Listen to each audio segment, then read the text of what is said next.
First, I'll start with a little brief description of what is energy healing, and then we'll go into 3 minutes of silence because we want to go experiential as well as intellectual understandings. Then we'll do a prayer of gratitude, come out of the silence and do a prayer of gratitude, and then talk about little brief recap of yesterday's session to put everything in context, and then dive into today's session. All right, I've got your questions up there. I've got more questions here and over there. So I think hopefully we'll have everything. And as I mentioned, for the people who just popped in, I'm mostly going to be answering questions today because a lot of really interesting questions came in. All right, what is energy healing? Energy healing it's both the experience and the understanding of how attention works, how attention interfaces with the material field of creation. And if we think of attention as or I would say awareness. Okay, so attention is like focused awareness, but awareness, so how awareness, I'm going like this right here because I'm using my backdrop as a diagram, like the bubble diagram for those of you who are familiar with that diagram, but we've got wholeness or totality down here at the bottom, the source of creation in the yellow orange area, and then all the clouds are like the manifest level of creation that goes from very subtle manifest to more dense gross manifest up to the physical material level. And so how awareness, and this being an ocean of pure awareness, so how this diversifies and it shows up as many, and then how the essence of this integrates and enters into the many and understands itself in terms of its parts. And in so doing, it finds its way back to home, back to where it began. And that cycle of the one appearing as many and then entering into the many and coming back home again is the cycle of creation, eternal and present in every part of our universe, every part of our bodies, every system of the body, every organ, every cell, every part of us is experiencing that cycle again and again and again and again. And so misalignment with the cycle tends to be one of the main reasons that we find problems cropping up at the surface. We could say misalignment with that cycle, and certainly the solutions that come through energy healing are all about realigning with that cycle in a more complete and graceful manner. Anyway, so thanks for being with me. That's the basic description of what is energy healing. Now we're going to have 3 minutes of silence because when we close our eyes and we experience awareness moving inward, that's what happens when we close the eyes. Awareness goes in to that source of creation. We're able to kind of experience in a little bit some of these deeper levels of consciousness and experience a source of awareness. That's a really good way to establish a foundation for energy healing. So I'm encouraging everyone to, if you can, if it's easy and no expectations, you're grown-ups. But if you'd like to close your eyes and join in for 3 minutes of silence, we're going to do that. I will ask everyone to close the eyes, and then I will ask everyone to open the eyes. And when I ask you to open the eyes, please take a minute and open the eyes slowly, because emerging from the inner depths of one's field of consciousness slowly helps to bring the resources from this source of creation home, back out again. All right, let's close our eyes.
All right.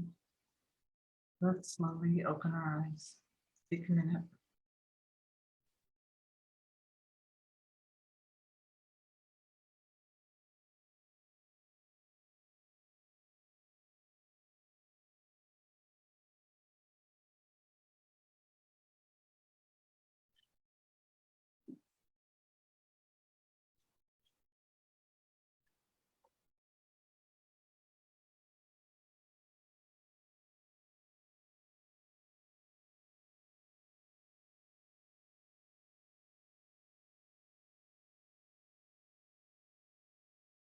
Thank you to the source of creation for being everything, for being all of us, the whole history of every soul, everyone present here, and then the universe as it unfolds around each one of us, the whole universe.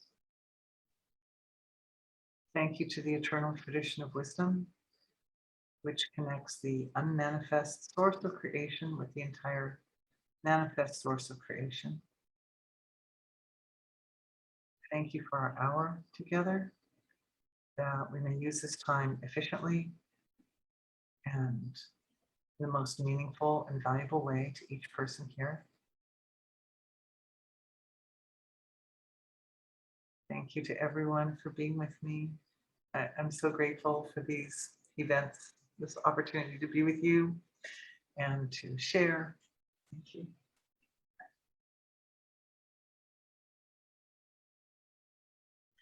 Okay, I'm ready. All right. So yesterday, one of the main points that I wanted to be sure to reiterate today was that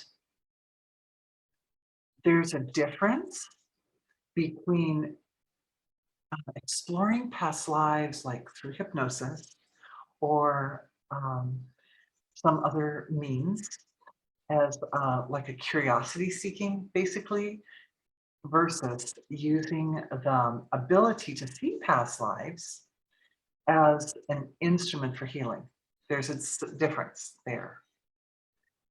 So in curiosity seeking is not really actually that useful for the evolution of the soul, because the nature, and I kind of went into big detail with it yesterday, but this thing of awareness birthing from the source of creation and then coming up into the material level, and at the material level of creation, as the awareness starts to sink in the material field of creation, it affects the material field of creation. It transforms and changes it. Evolution occurs. The nervous system changes. And the nervous system is the vehicle for the awareness. So that's a really important key point, is that the nature of awareness, as it comes up to the surface and starts to interact with the surface level of creation, it causes, most importantly, changes in the nervous system. And the past is always a lesser state of evolution. So we don't want to since our nervous system is sort of reconstructing itself with every experience, we don't want to reconstruct the nervous system backwards, right? We want to keep the evolutionary flow of transformation taking place in the nervous system to be like a forward momentum. But looking into past lives is important in energy healing, because often the seed or the origins of some imbalance in the present time can be found in the past. And in order to really eliminate that imbalance totally from the present condition, the present physiology, it's important to go back to the past and to find that seed and to address it. And so at that point, what's happening is we're going back into the past, and we're just isolating out or locating what is the seed of the suffering. And then what happens is awareness falls upon that seed, and it does what it does to our nervous systems all the time, which is it causes, it's like shining a light on that particular imbalance, and it opens it up, it shines the light on it, and it supports the transformation of the seed itself. And we talked a little bit about how you can't go back and actually change the events. Say in a past life, you died at a certain date at a certain time. It's not like you're going to undo that death and make yourself live like an extra day or something like that. But it certainly changes the way the event affects awareness and the way the event affects even our perception and our experience of that. And that's what's important, because it's the shift in our relationship to the past events that allows the current experience to be uplifted. And also the past experience. I mean, you can literally like educate yourself in the past. You can go back and give yourself downloads, and we were doing that last night. That was one of the big healings from last night, was downloads for past lives, and that's great, because the process of awakening is the basis of integrated life. And integrated life means the entire history of the soul through all times becomes more like knit together, more integrated and connected. And so what can happen is, if, say, you are destined to become enlightened either in this lifetime or another lifetime down the road, which I believe you are, we all are, but at that point that enlightenment energy becomes sort of activated or enlivened within us, it naturally is like a light shines back through the past, through the ancestors, through the past lives, and it blesses everybody, blesses everybody. So we did a healing last night for, if we're going to use the chart here, and I can throw up a different chart here, more same chart as this one, same basic idea as my backdrop here, but this time in words. Yeah, so this is the same, right? The level 7 and 8 are that yellow part of my picture. That's the silent source of creation. Silent is the silent source of creation. And then 6 through 1 are the manifest levels of the physiology. In looking at past lives, we're here at the astral level. We're using the astral level. And right there, there's a break right there between 4 and 5, where we move out of the constraints or limitations of space and time. So when awareness settles down to these deeper levels, it's not constrained by space and time. And that's useful for exploring what's going on with past lives and ancestors and things far away, the Akashic record and things that we think of as more universal, like archives of information from deep in the universe and stuff like that. So there was a healing in yesterday's session for that. I hope you'll all get recordings and you can go back and look at that. All right, but moving ahead in today's, so that's the recap from yesterday. Now moving ahead in today's session, I promised everyone that I would mostly want to look at questions, because a lot of really important and interesting questions came in.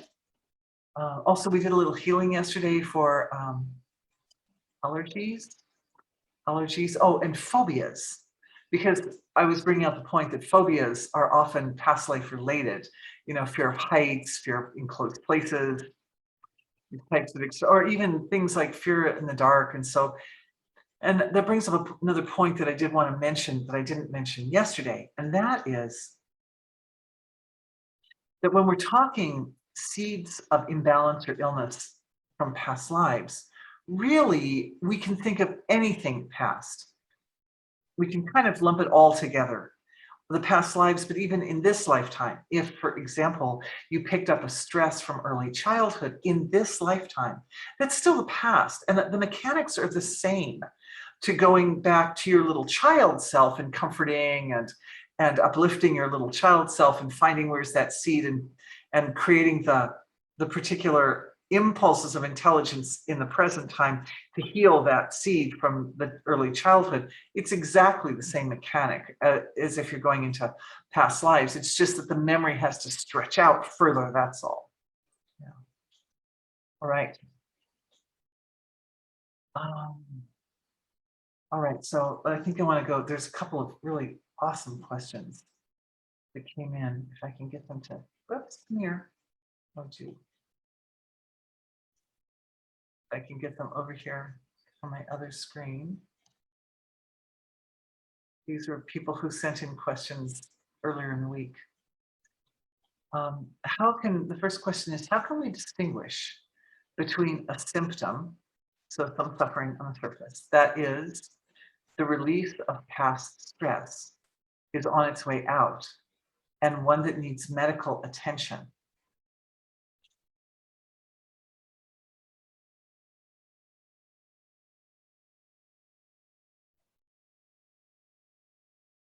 All illnesses are essentially the byproduct of the system trying to normalize itself, basically. I mean, even if you had, say, an accident where something got hurt on the body, say a broken bone or something like that, even that is rising up at that particular time in the life because there's some purification required in the system.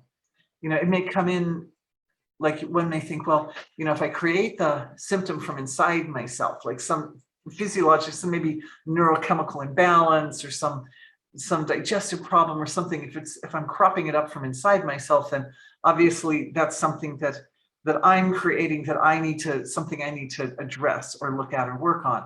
But actually all kinds of things, even, you know, relationships that don't work out nicely or financial issues or any of the things that we look at in this life and we think, oh, that's a problem, are present to create a context for the one to become more completely integrated and more whole, like for the material level of creation to better reflect that field of all resources, all intelligence, all wholeness, grace, blessings, comfort, all these values.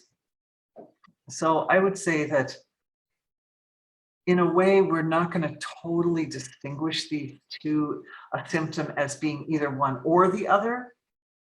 Sometimes when a stress is moving out of the system, it creates such havoc that medical attention is needed.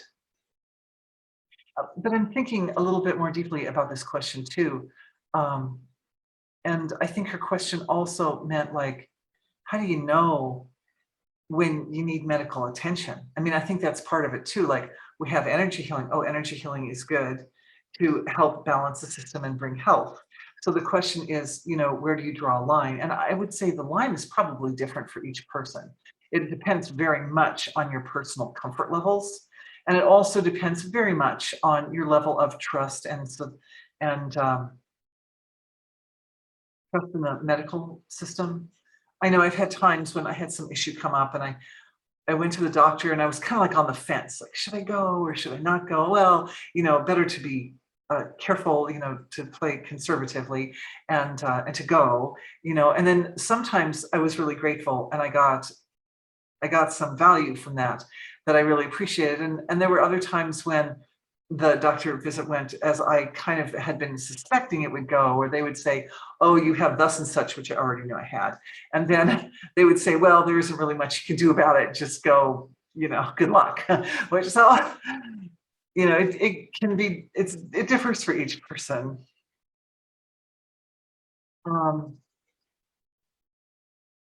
I think the important part here is to use both objective measures and subjective measures. It's important that we learn and get in the habit of using both, because full answers cannot be gained by using objective measures alone. Every situation is different. Every person's different. So we have to use both objective measures and subjective measures to decide what's right for us. And absolutely, once the ball gets rolling, once some kind of purification from some, you know, past, sometimes I'll also use the word that any illness has a karmic connection, has some karma behind it, which is sort of like the returns on past actions.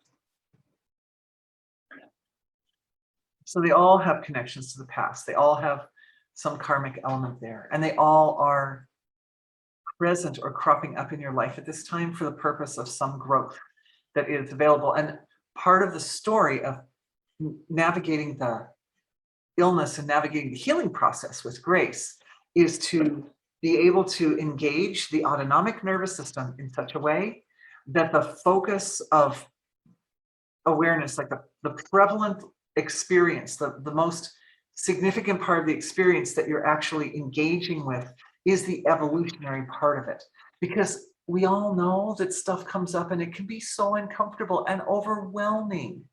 And sometimes when you have a lot of physical pain, it's like, it's it's easier, it seems easier. At the time you have physical pain, you also don't have as much energy, right? Because some of your energy is going to deal with the pain. So it feels like, well, I just don't have that extra energy to try to focus on what am I supposed to learn from this, or what is the evolutionary lesson. But the truth is that as the lesson is established, as it's established in the autonomic nervous system, so we're going into, it looks like a healing at this point. We're going into the healing, which is focusing in on the autonomic nervous system and how can our beautiful nervous systems, which like rewire 70% of the nervous system rewires itself each day, or the dendrites 70% rewire every day just based on your experience. So there's a lot of malleability, there's a lot of flexibility in the nervous system. Going into that lovely autonomic nervous system with this download of information, and the download comes in, you may feel it kind of viscerally. I feel very much kind of lighting up in the head area, and you really connect in with the autonomic nervous system here because it goes right through the neck and throat. It's very close to the surface, very close to the skin here. Anyway, that shift in the autonomic nervous system to orient toward the evolutionary value of any experience. So even good experiences, because we don't want to be overshadowed or overwhelmed by good experiences either, right? All experiences are experiences at the surface. And the reason I talked about this cycle of awareness is because there's a false belief in our world that awareness comes up and then the material expression is, if it finds its way, the material expression emerges, it blossoms into this reality, into the universe. And that's the important part right there. That's the important part. And that's where we keep our focus and stay our focus. And of course, all the laws of nature that are responsible for the one showing up as many, they favor that. We talked about that a lot yesterday too, how the laws that give rise to the one separating into multiple pieces, those laws of separation are dominant in this more material level of creation. So there's a kind of a natural favoring of like what shows up at the surface, like that's the thing, that's where we focus our attention. But the truth is, and this is where the softening comes into the autonomic nervous system. The truth is that the material point is only there as a point of reference for the one to continue moving. It doesn't stop. It continues moving. It goes in and in and in and in and in. It takes out that material expression and it digs into it. It looks at it at finer, deeper, more profound, more abstract levels until it comes back to the source of creation. It's like, oh, wait a minute. That's me. That's just me there. And so then it's evolution. Wholeness evolves. It's very beautiful. So the autonomic nervous system, same thing. This download coming into the autonomic nervous system, that it realized the autonomic nervous system is like letting go of like habits and impressions, memory patterns, also looks like pain bodies and attachments, to kind of getting stuck right at that point where the manifest form comes forward, and instead allowing the flow, allowing it to come right up over the edge, to hump over the edge and come back. You all know I'm a musician and I play a lot of scales. And you don't just play from the down to the up. You have to play up, and then especially if you play like when the instrument is going up into its really high register, there a little extra attention to provide more prana, right? There's a little more prana that kind of helps you get up and over the top of the scale to come back down again. So it's smooth, right? You want to create this smooth effect. You go up, up, up, up, up, up, up, up, up, no, like that. And it's a very smooth process. So we're learning to do the same thing. It's like a kind of technology, right? Energy healing is like a technology. We're learning to do the same thing with energy healing, and that requires some little shifting in the material, in the instrument, right? Because when you get better, then you buy a better instrument, right? You get a more well-made instrument.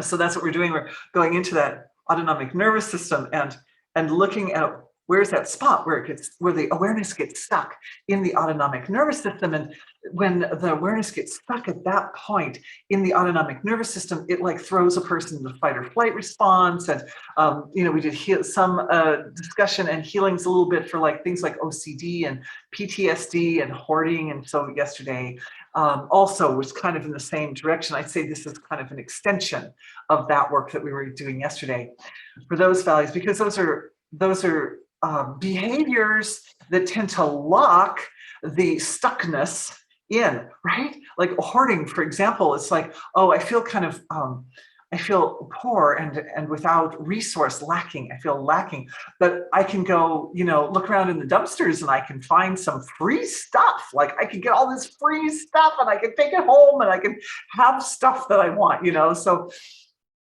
it's like replacing that feeling of, oh, something's lacking with like more stuff than you can ever use or need, right? And so it's the same, you can see how that's like, it's caught on the material, right? It's like, oh, I'll solve it by getting more stuff, right? But that's not how we solve it. We don't solve it by getting more stuck in the material. Well, we solve it by moving through the material level and coming back again to wholeness. And this in the autonomic nervous system, it feels good. If you can, I don't know if you know where your autonomic nervous system is, but if you put a little bit of attention inside, it's a very interesting, it's related to the vagus nerve is like the main carrier for the parasympathetic, which is part of the autonomic nervous system. But these are a system of nerves that run through the whole body. They start in the head and they run through the whole body and down to all the different organs. And vagus, like the word, comes from like the same roots as the word vagabond, like wandering. It's a wandering nerve that runs through the body, and it goes to the heart and it goes to the liver and the stomach and all the different places, the lungs, the kidneys. But if you put the attention there on the autonomic nervous system, you'll feel that there's like a softness in the autonomic nervous system now that wasn't there before. We're just, because we're shifting that download, knowledge, purity, truth comes in and it affects the autonomic nervous system. It helps the autonomic nervous system feel softer and better aligned to pick up the evolutionary value in the imbalance or the symptom, whatever symptom shows up at the surface.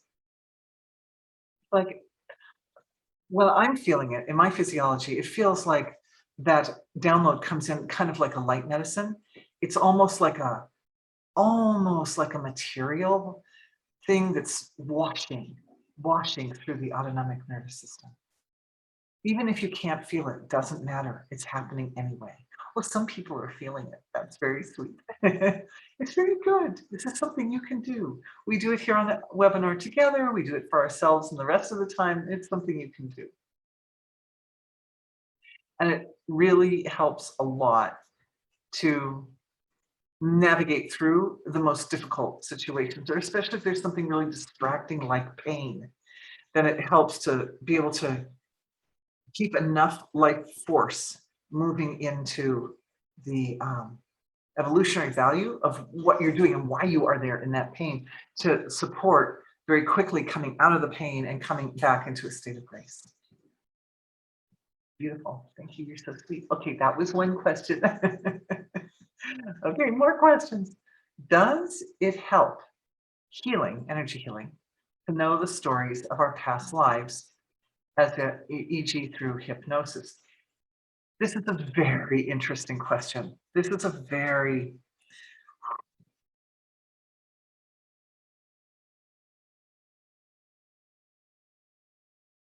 it helps to know the part of the story where the seed sits, because that helps to focus awareness, right? And energy healing is about focusing the awareness into the part that needs to heal, because, excuse me, awareness is source material, and when the source of creation comes to bear on anything in the relative, just like it comes up and it comes to bear at that point of material up here at the surface, then it causes, it kind of activates and starts to awaken the evolutionary value there, and that allows you to move through the discomfort of the experience. So I would say it is helpful to know, the seed, but there's a more exterior story, and then there's a more inside story. And I know, that a lot of healers might not tell you the inside story, but I'm going to tell you because, yeah, I'm all for the truth here. So sometimes knowing the story helps to justify a little bit, and it will help you not be so judgmental with yourself, right? If you know that you had, for example, we all know that there are sometimes patterns of stress that come into the body. And I'll just, as an example, I'll just say as an example, I had a client once who just had this situation where she got hit on the head a lot. Like she would just accidentally sit under a shelf that had something heavy on it, and then it would fall on her head. And then, the next week something else would happen where she fell and then she hit her head. And if she doesn't do that anymore, thank goodness that's not happening to her anymore, God bless. But I remember for a while I was surprised that she was contacting a little bit. She would contact me and go, "Oh, I got hit on the head again. I got another concussion." I'm like, "Oh no," so sad. But we all know, I bet we've all had some experiences where we had some stressful or difficult situation rise up in our life, and it reminded us of a previous situation that was very similar. And then at that point, it feels almost like you're trying to release the stress from the current situation and also from the past situation at the same time. And so the experience of the pain of it seems more like, something happens and it's kind of minor and you shouldn't feel too bad about it. But because it reminds you of a previous time when you went through something very similar, only worse, the internal reaction is like more dramatic than the situation calls for, if that makes sense, something like that. I think often, yeah, I've definitely had situations, experiences like that. When something happens for like the 18th time, I'm like, darn it, this is just like, so I could be patient with it the first time and patient with it the second time and patient with it the third time. But when it showed up for the fourth time, I'm like, okay, we got to do something. So having the past life stories there kind of helps to justify a little bit if we're having an extreme reaction. And that's one reason why we looked at phobias yesterday, because phobias and allergies too are kind of like extreme reactions to something that's not really so dangerous. However,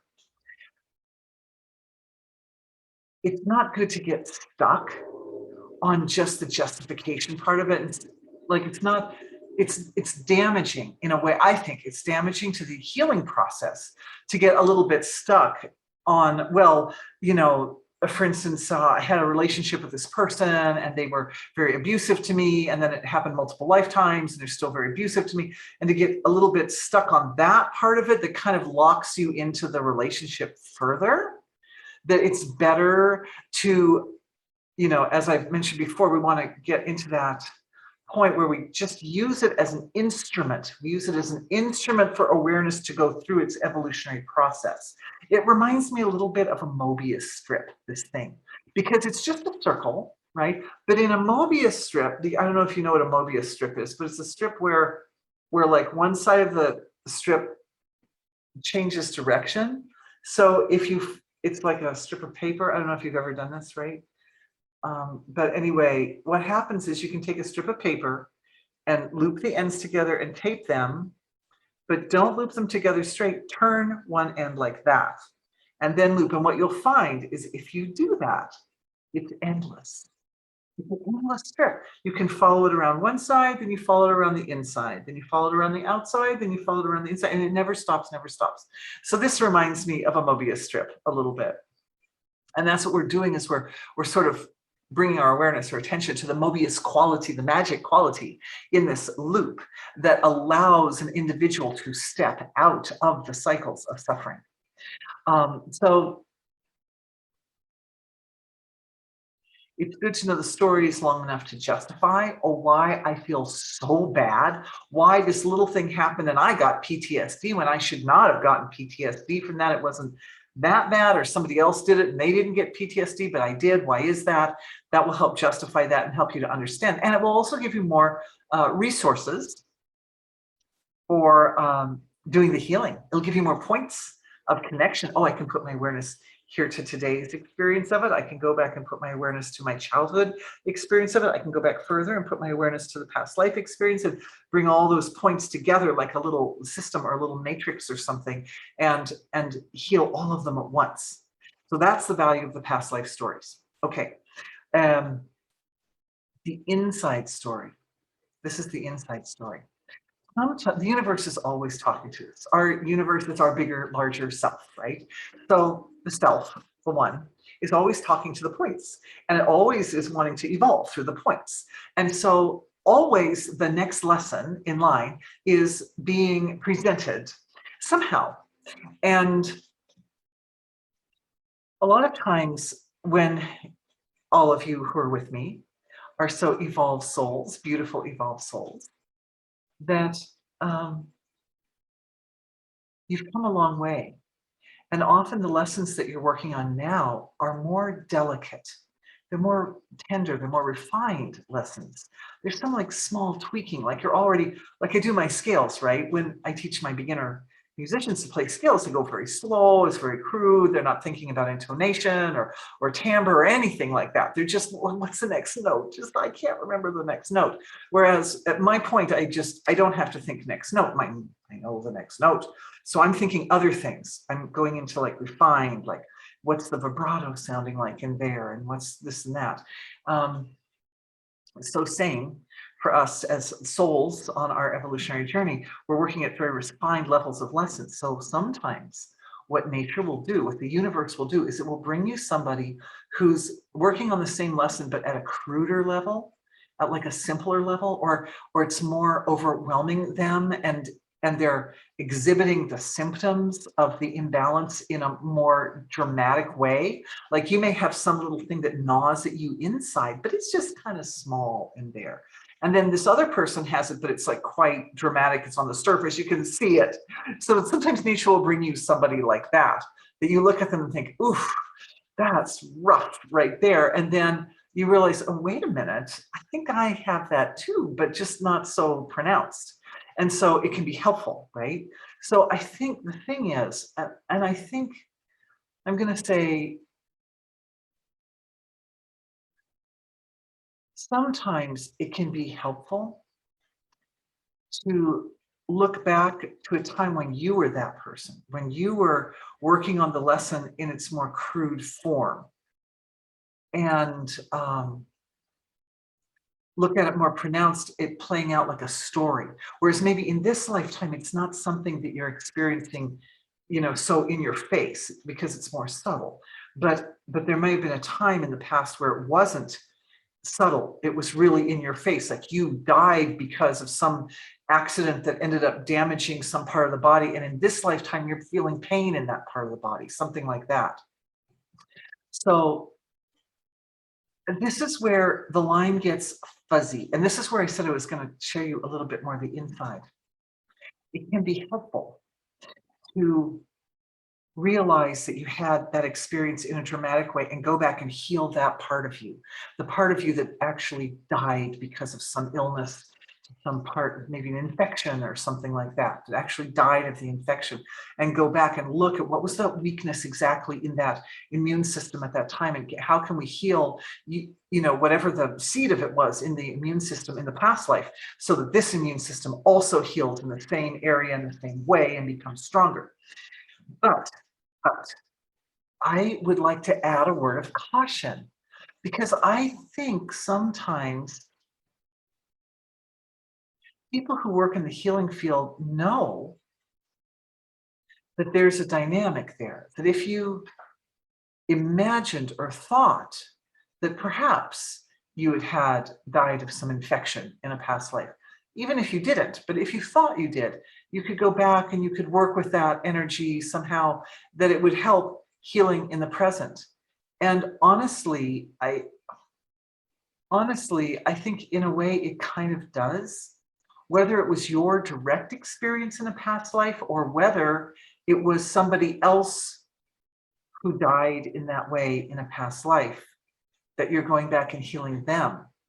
In any event, engaging the self, engaging the nervous system, engaging the psychology, engaging the awareness to perform a healing in that particular way supports the healing in the present body.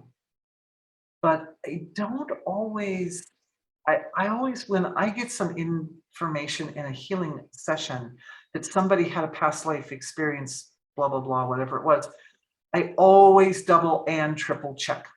Always double and triple check. I don't just, I feel like it can be a crutch for some energy healers to just kind of make up a story about the person's past life that gets them to think in a certain way, that gets them to start to consider reality in a certain way. And I don't think that's necessarily doing a person a favor.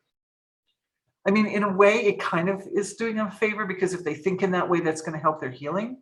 But I don't know if it's really what really necessarily happened.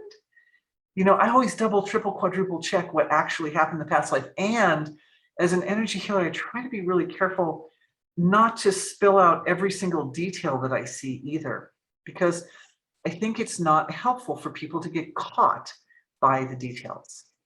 And so that was one of my main points from yesterday, is that we're not using energy healing to get sort of caught up in the stories from the past, because that can actually drag a person down. Yeah. So it's a little bit of, there's a very kind of delicate line that requires some discrimination right there. Yeah, it's interesting, isn't it? Because it can be a little bit like a crutch for some people, I think, that, oh, this person's having a problem here. Well, you know, we'll just see if we can find some past life where they had that, and we'll go and so forth and so on. But anyway, it's okay. It's all good. It's all good. Everybody's helping. Everybody's helping in the way they can help best. How can we best heal lessons carried across lifetimes? This is such a important and big question. And I did approach it a little bit yesterday, but this woman is starting on the assumption that we do carry lessons across lifetimes, and we do. There's no question about it, but the lessons become more refined as time goes on. And the heart's deepest desire that drives us from one lifetime to the next becomes more refined. It becomes more specified, right? So the source of creation can come up here into the abstract levels of creation. The same thing that it does up here. It comes up into the abstract, and it experiences the abstract, more abstract layers of creation, and then it moves into them, and then it comes back, and there's some loop of evolution that occurs there. It's like kind of a smaller loop, right? Because it stays down in the abstract layers of creation. But when the wholeness or totality loops all the way up to the physical material, up to the human level and back, the value of that evolution is more, it's certainly more expressed. It's not necessarily more meaningful, but I would say it's more meaningful in the context of what is being created in the manifest universe. I would qualify that one. So what happens is our heart's desire, which is the driving force for the manifestation of the lifetime, it becomes more and more refined from one lifetime to another. So it becomes finer, it comes down here, more delicate, into the gap between the unmanifest and the manifest levels of creation. It comes closer and closer and closer and closer. It's like one of those mathematical formulas, right, where you cut the number in half and then in half and then in half and then in half. You never get to this, you never get to zero, but you just keep getting closer and closer and closer. It's a little bit like that. It's a little bit like that.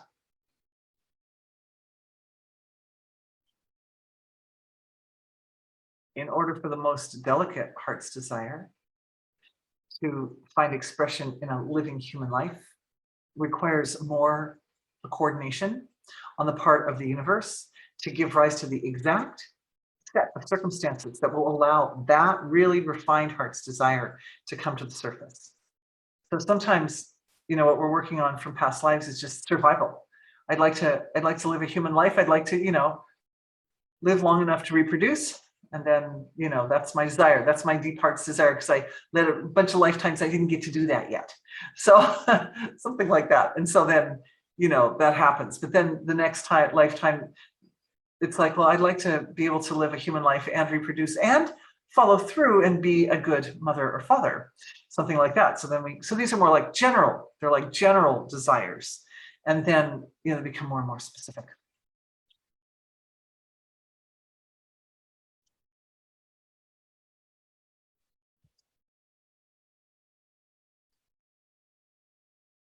How can we best, the word best is really important in there. How can we best heal the lessons that we carry across lifetimes?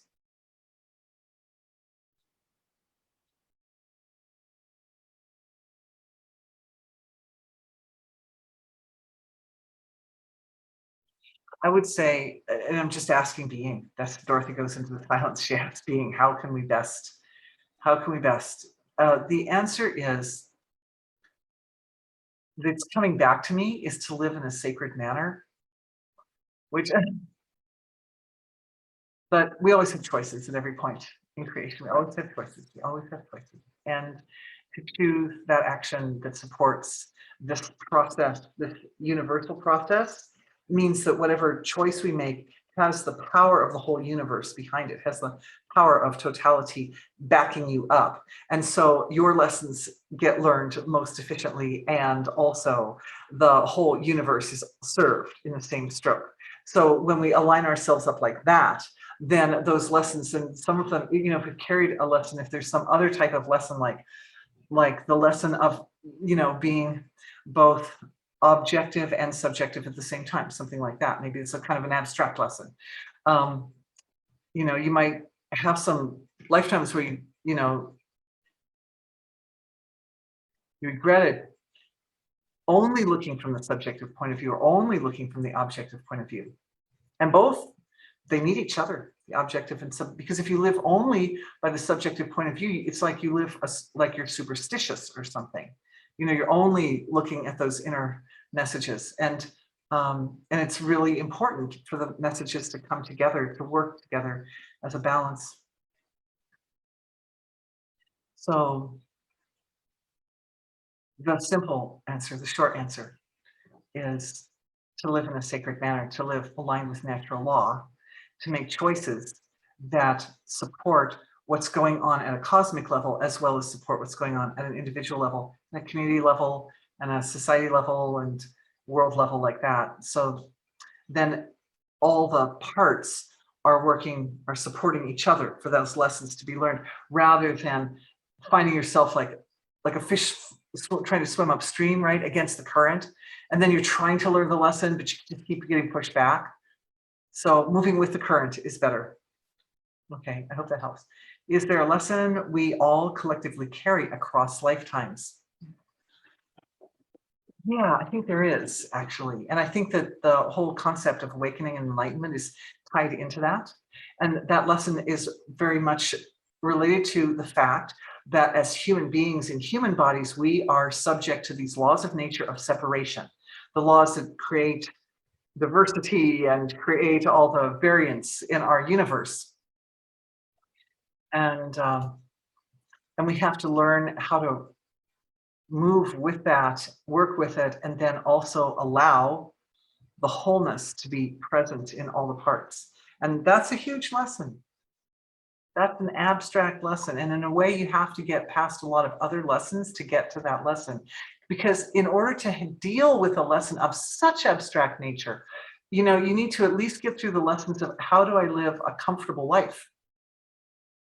How do I live a life where I'm not sabotaging myself all the time? First we have to stop sabotaging, then we go into into this other aspect. Thanks for those amazing questions. All right, we got some more questions. I'm gonna shift the shape of my window here just a little bit so that I can, come here. Okay, I'm gonna shift you from up here. So I can read the questions in this box over here.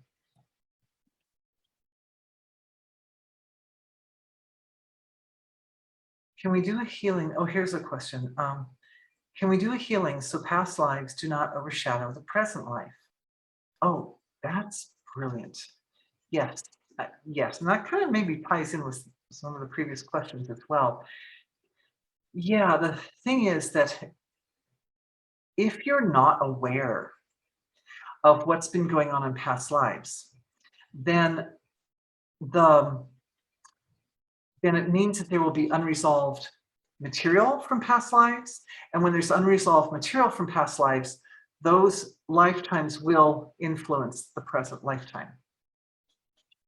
So the solution for not being overshadowed by influence from past lifetimes is to bring awareness to those unresolved issues. And the value of this question is that we don't have to try to do everything at once. I've done that. I tried that once. It was a mistake. One time I remember I was thinking that I felt like, oh, I have anger issues that I'm still dealing with. I thought, I know, I will purify all the anger from my being and from my system for all my lifetimes at once. Yeah, I can do that. I was laying on my couch, resting after meditation, and I got that brilliant idea. Not brilliant idea. I started moving the energies to eliminate all anger from my physiology and all my past lives at once. And within a minute, I was in searing, excruciating physical pain. My back was locked up like nothing I've ever experienced in my lifetime since. It was so painful. It was so painful. I was paralyzed. I could barely speak, just enough. I could speak just enough to call a family member over and ask them to please go get my friend Nick, who at that time, this was before I was doing energy healing more for all of us, but I was more just on myself experimenting, doing a lot of experimenting. And my buddy Nick came over, and he sat with me, God bless him. He was such a wonderful person. And I know another incredible lady who's probably listening in today who came and helped me one time too in the middle of the night when something showed up. She sat with me till like 2 in the morning and just put her hands. So sweet. So sweet to still be with you. Anyway, yeah, so I mean, there were times when I was like a little bit too eager to try to get rid of all the stresses at once. And it turns out that it's not actually one of the reasons I got hit like that with that big wad of pain was because I wasn't supposed to get rid, obviously, of all the anger that I've experienced through all the centuries and centuries all at once. In fact, it turns out later on down the line, I realized, oh, actually, anger is kind of useful. Anger brings up a lot of, it's a doorway to access very huge amounts of energy. And when it is mastered and handled with discrimination and compassion, it does beautiful things for this world, and it helps us evolve, and it helps other people evolve too. Because if somebody's violating some boundary of yours, you need to let them know. And if you don't let them know, you are doing yourself a disservice. And when you do yourself that disservice, you become uncomfortable and angry. And it's the anger that's there to kind of like activate, like, oh, maybe I better tell that person that they can't do that to me anymore. Maybe I better stand up for my rights here, right? And you don't have to do it in a mean way. You don't have to explode on them, but you have to be firm. You have to be firm, and that firmness comes from that kind of inner strength that comes from anger. Yeah. All right. It's good stuff. It makes sense, right? Yeah. All right. So how do we do a healing so past lives do not overshadow the present life?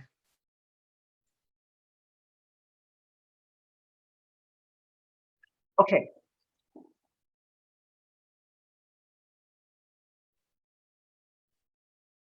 Imbalances or challenges in the present life tend to come in a little bit overwhelming anyway, or overshadowing. When you're dealing with a problem, it feels overshadowing. So the overshadowing is, in this lifetime, any experience that comes up overshadowing is very likely to have some connections in the past, and you can check that. You can check those connections. And what I do is I'll start with a symptom. I'll start up here with a symptom. And then I let my awareness penetrate into the symptom. And I start to look at the symptom at more delicate, finer levels. Usually I'll come down around here to the emotional body level, and I'll start to feel what are the discordant feelings that are connected in with that symptom. And the feelings are very helpful, right? Those even if they're unpleasant feelings, they're useful because they kind of help show you the path. They show you the path to evolution. And then what happens is when you go underneath the feelings, you get down to the astral level, which I said yesterday was around where this pink area on my picture is. At the astral level, the feelings show up as connected to threads or cords of awareness. And those threads or cords of awareness have energy signatures in them. And those energy signatures are, you could say, like evolved or more detailed feelings. When I say use the word energy signature, I'm talking about a feeling that's really nuanced, right? It's full of information. It's not just a feeling, but it's a feeling with flavors in it, something like that. So you follow it back to the astral level, and at the astral level, the flavors that are kind of backing up those feelings, or that are like the scaffolding that cause those feelings to be in place at a grosser level, they have energy signatures in them associated with different times and places.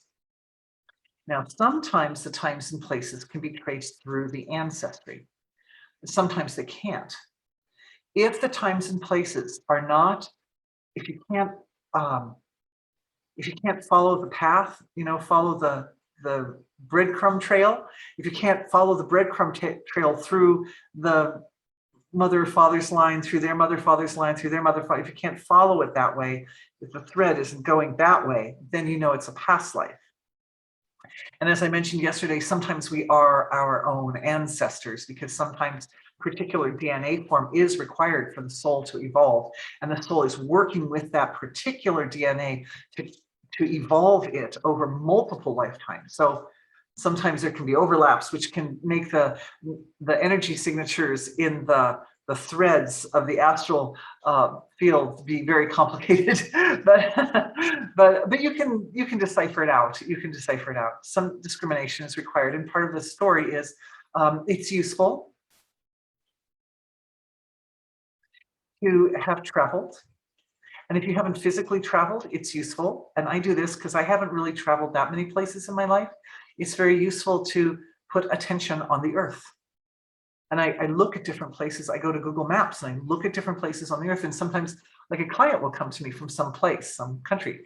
What was it? Not Romania, Bulgaria. I have a client from Bulgaria at one point. So I thought, Bulgaria, well, that's really not somewhere I've really looked at much. So I went and I really looked. I looked at Google Images Bulgaria, and I looked at Google Maps Bulgaria, and I did some research into some of the different, important places in Bulgaria like that. And it was very fascinating and useful information. I got a sense about the energy signatures and the flavors in the earth in Bulgaria. So now that's in my archive, right? So now if I bump against a thread and it's got the Bulgaria flavor in it, I know it. I put two and two together, right? Oh yeah, that's the flavor of Bulgaria. You know what Bulgaria is known for? One of the great things it's known for?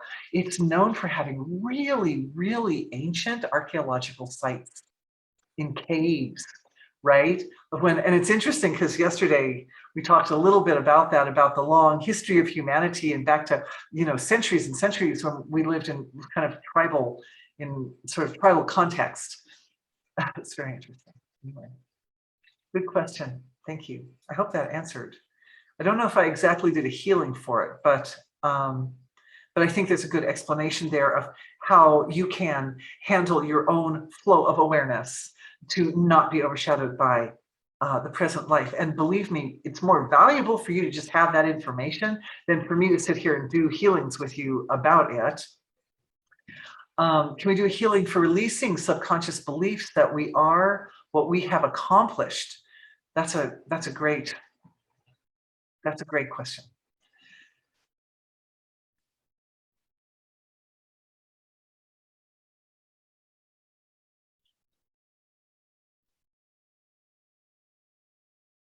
This healing goes back to sense of self. And luckily we did some healing for the ego yesterday. Sense of self, ego, sense of self equals ego. We did a little bit of preliminary healing for this yesterday. Gently, moving into the field of ego. And what's happening is I'm just looking at the ego, which is a very kind of delicate level of self. It's more down here near the source of creation. It's more abstract than more concrete levels. And as I'm looking at the ego down there at the more abstract level of self, what I'm doing is I'm looking out through the collective, our collective, and I'm seeing the number of causal connections. And I'm using the word causal is related to the causal body, which is that finest feeling level, the very deepest level of the physiology, the part that's right next to the source of creation. And talk about nuanced energy signatures. Ooh, the causal body is full of these regions that create a resonant space for the pure life force coming from the source of creation to start to hum with all sorts of different fascinating, nuanced expressions. And you can imagine like two notes coming together in harmony with each other. When they come together, the harmony is created, and the harmony is like a third expression or element, and those harmonies form the threads of the astral level.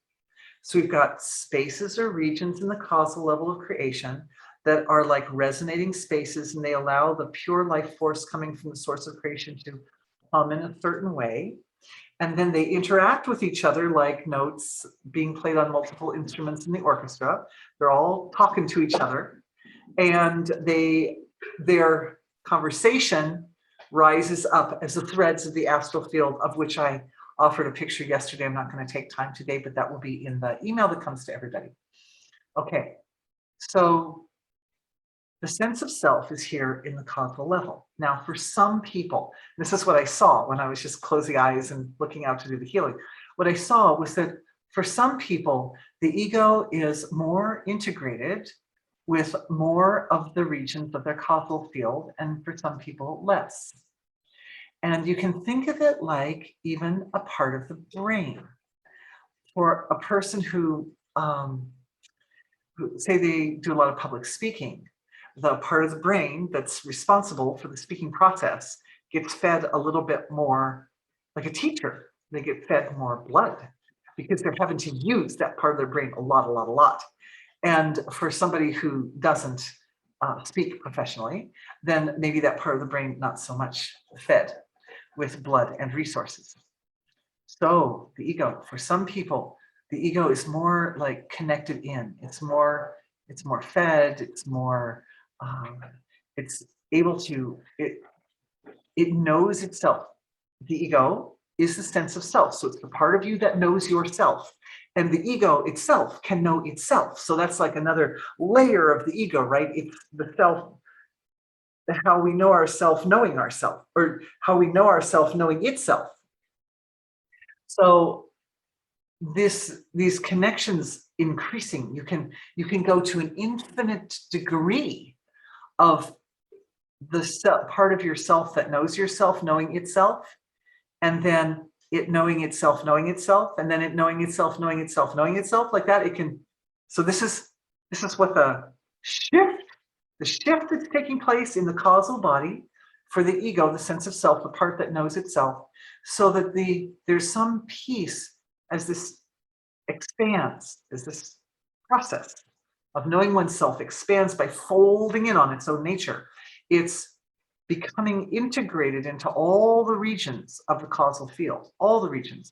So the regions of the causal field where you could say the hum in each region represents the laws of nature that evolve from that area. So, there's some laws of nature that are for healing, and some laws of nature that are for constructing, and some laws of nature for cooking, and some laws of nature for understanding and learning. And they're all different. They're laws of nature specifically for the nervous system, specifically for the liver, specifically for all the aspects of the physical body. There's so many laws of nature, so many laws.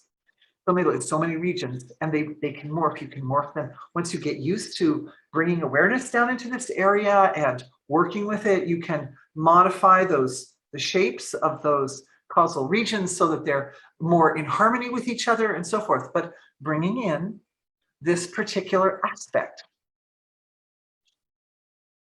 of how we know ourselves into all the regions. So it touches all the regions. So every region knows itself. This wakes up the causal level of the physiology. It starts to support your ability to include your causal body, which, by the way, is fast, right? Because as soon as we get past, remember my other chart with the numbers? Wait, they bring it. This chart, as soon as you get past level 4, you get into the collective level of creation.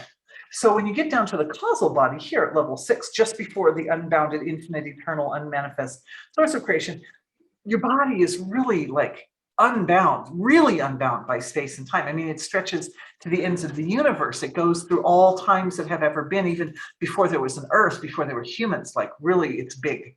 The causal body is big. So it's like a gift.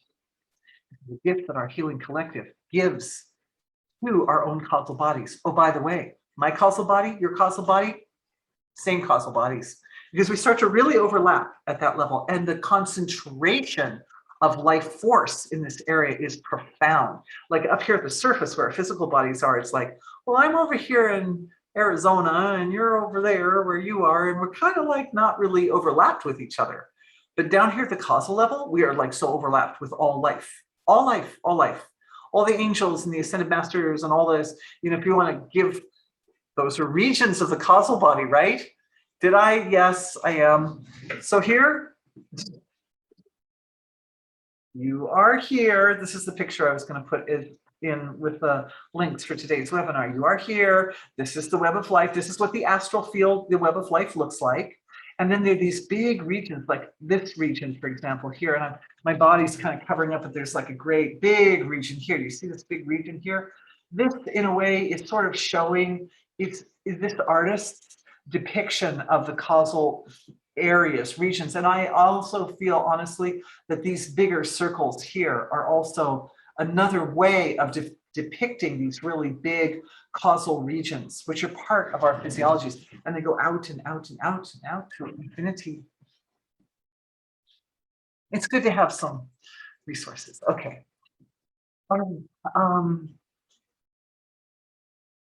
Yes.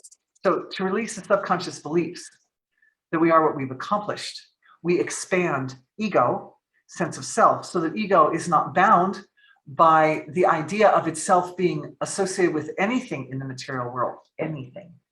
It's no longer associate, because the causal body wakes up and it realizes, oh, all parts of me are me. And I understand myself in terms of my own nature in the causal region of the physiology. And all of a sudden, what we know ourselves to be expands dramatically. It's a big expansion. Great question. Okay.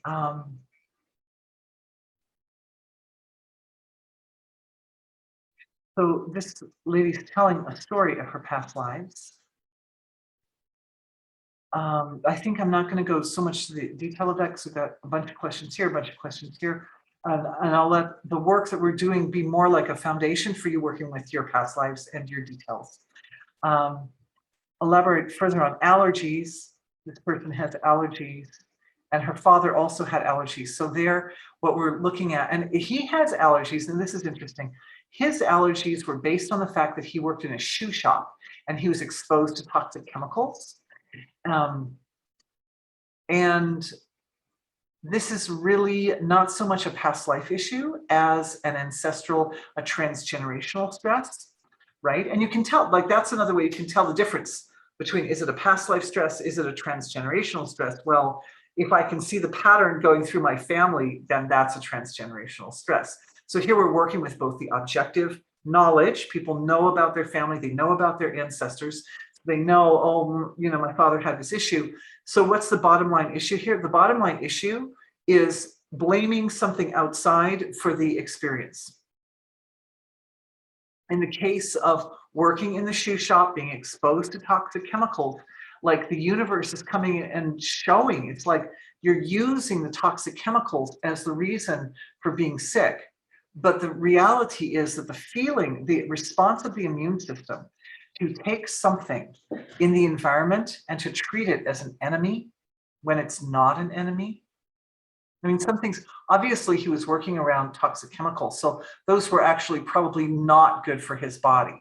So there, the lesson also was choose a different profession, which she may or may not have done. I'm afraid, the Mad Hatters of the centuries past, they just didn't know that they were becoming poisoned.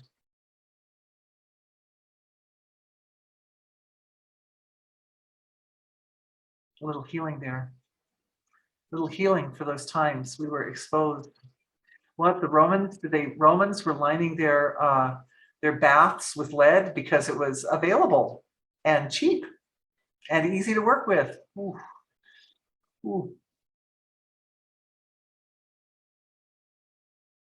Feeling that compassion rising up and people exposed to those toxic chemicals. I mean, part of it was just ignorance. We didn't know. Who knew? Romans didn't know that lead was poisonous.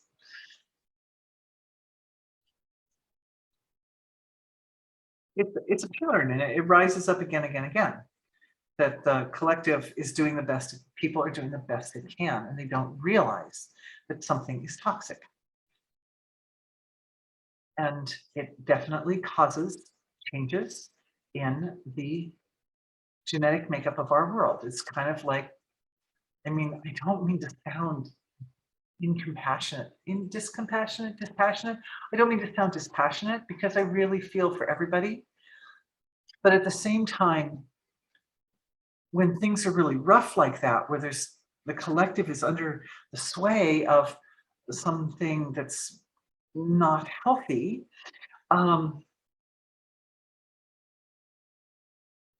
there's some sorting and supporting those physiologies that are stronger. Stronger physiologies make it, and the not so strong physiologies don't make it. But also people who think in a certain way make it, right?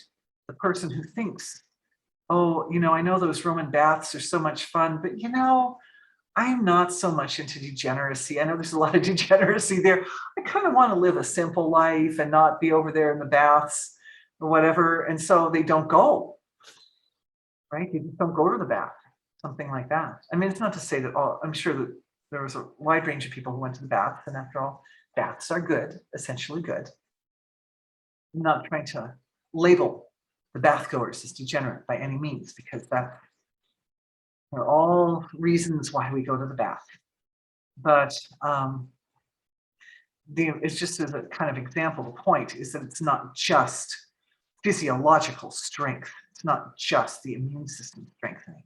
It's also decisions and choices for simplicity. Choices, again, that question about how do we, heal this going across multiple lifetimes, is that you check the decision and the choice against the universal flow of evolution and against objective observation and against subjective observation.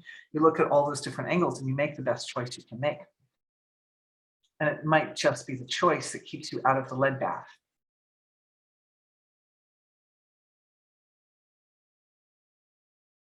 I'm just feeling the movement down here in the gap.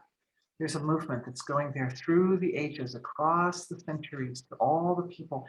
And it's definitely a move of deep, unconditional compassion and love for all of humanity and for all the individuals who worked so tirelessly and such dedication to give rise to the present world and to the present generation. Such incredible investment of love and life resources that is immeasurable. That's what was coming up yesterday. I didn't quite get to put my finger on it. The investment from the previous generations is immeasurable. It is precious beyond all description. And it is the immeasurable value of the contributions of the previous generations that is driving survival in the present generation.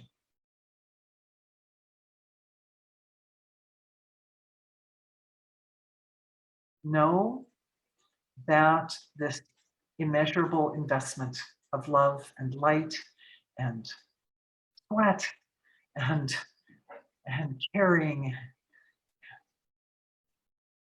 is so big and it's so precious that we rarely wrap our awareness around it. And I know I didn't answer all the questions, but I'm looking at my time. I just realized we've come to this point. I think it's a really good note to end our webinar on, because it's like an incredible resource to each one of us. Vast resource. It's this amazing love that upon which today's world floats,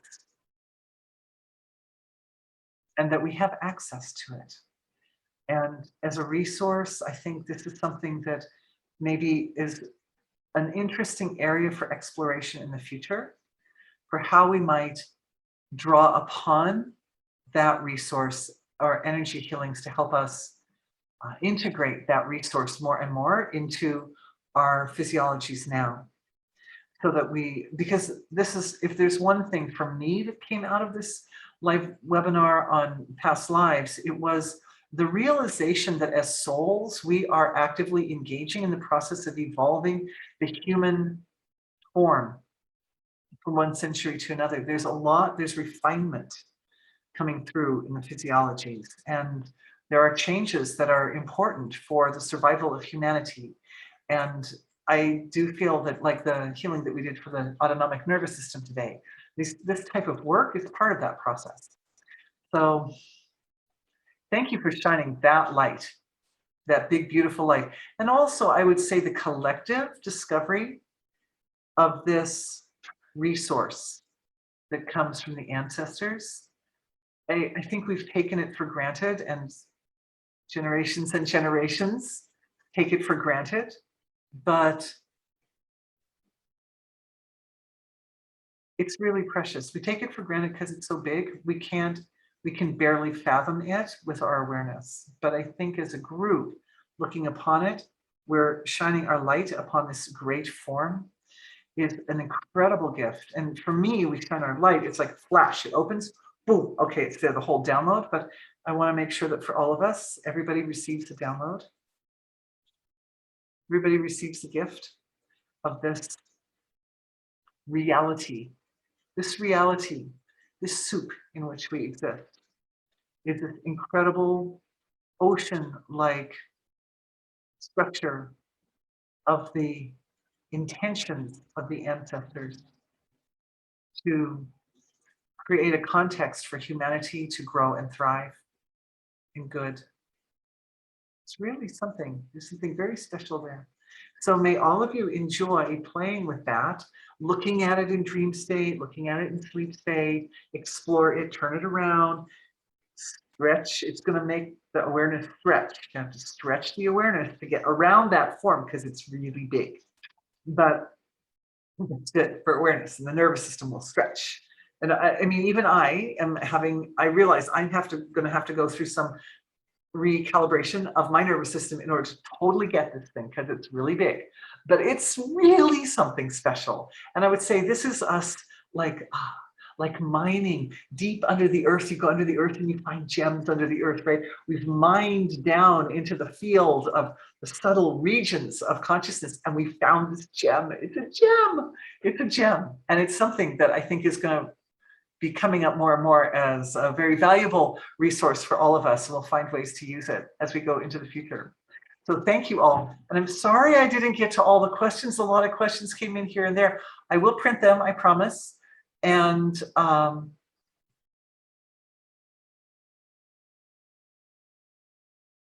yeah, there's so many questions. So many good, amazing questions. Anyway, I'll print them and see if I can't bring the information out again in more other ways, and we will address again as we go forward. And for everybody, I meet with you in dream and sleep state, and we will also go over the answers there, because then it just fully integrates, right? With the nervous system. All right. Thank you everyone for being with me. Thank you. I look forward to seeing you again in future webinars. Bye-bye. Have a beautiful weekend.